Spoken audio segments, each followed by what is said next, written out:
Hello అండి. అందరికీ నమస్కారం. Welcome back to my channel. ఈరోజు మీరు ఈ వీడియోలో చూడబోయేదొచ్చి సింపుల్ హోమ్‌మేడ్ ఘీ ప్రాసెస్ ఎలా చేసుకోవాలో చూస్తారండి.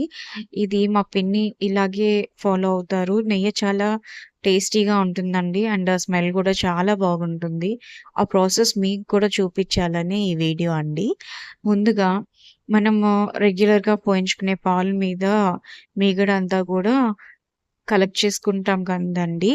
ఇది ఏ రోజుకి ఆ రోజు పాల మీద మీగడ ఫార్మ్ అయింది తీసుకొని, దాన్ని కొంచెం పెరుగు తోడు ఎలా పెట్టుకుంటామో అలా తోడు పెట్టుకొని, ఒక బాక్స్‌లో స్టోర్ చేసుకున్నదండి 15 డేస్ పాటు. రెగ్యులర్‌గా అలాగే అంటే ఒక బాక్స్‌లో తోడు పెట్టుకొని, మళ్ళీ ఇదంతా గూడా కలెక్ట్ చేసుకొని ఒక 15 డేస్ పాటుది.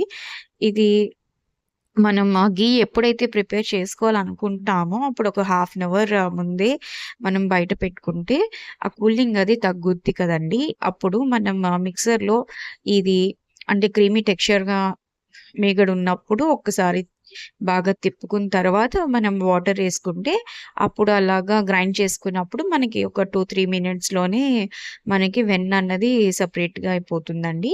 తర్వాత అది తీసుకొని అది తీసుకున్న తర్వాత మనం ఒక 3, 4 టైమ్స్ ఫ్రెష్ వాటర్‌తో బాగా కడుక్కున్న తర్వాత, ఒక వెడల్పాటి గిన్నె తీసుకొని, దాంట్లో ఈ వెన్ననంతా ఏసుకోవాలండి. కొంచెం వెడల్పుదైతే మంచిదండి. నెయ్య కొంచెం మరుగుతున్నప్పుడు పైకి పొంగుద్ది. అందుకని అది మరుగుతున్నప్పుడు వాటర్ కన్సిస్టెన్సీలోకి మనం వెన్న కరిగొచ్చినప్పుడు, మనం కొంచెం మెంతులు, ఒక పంచదార ఒక హాఫ్ స్పూను, కరివేపాకేసుకుంటే చాలా కమ్మని వాసన అండ్ ఫ్రెష్‌నెస్ ఎక్కువ రోజులుంటుందండి. నెయ్యన్నది కొన్ని రోజులకి మనకి అంటే వేరే అంటే కొన్నదైతే అలా వస్తుందిలెండి. మనకి ఇంట్లో చేసుకుంది ఆ స్మెల్స్ ఏం రావు. నేచురల్‌గానే ఉంటుంది మనకి. మనం ఇలా చేసుకుంటే పిల్లలకి కూడా ధైర్యంగా పెట్టుకోవచ్చండి. బయట కొన్నది మనకి ఎంతవరకు అంటే ఏమి కలపకుండా ప్రిపేర్ చేశారన్న గ్యారంటీ ఉండదు కదా! ఇలా అయితే గనక మనకి ఏ భయం ఉండదు. పిల్లలకి గూడా ఇప్పుడు ఎదిగే వయసులో పిల్లలకి ఖచ్చితంగా నెయ్య పెడతారు కదండీ రోజు డైలీ.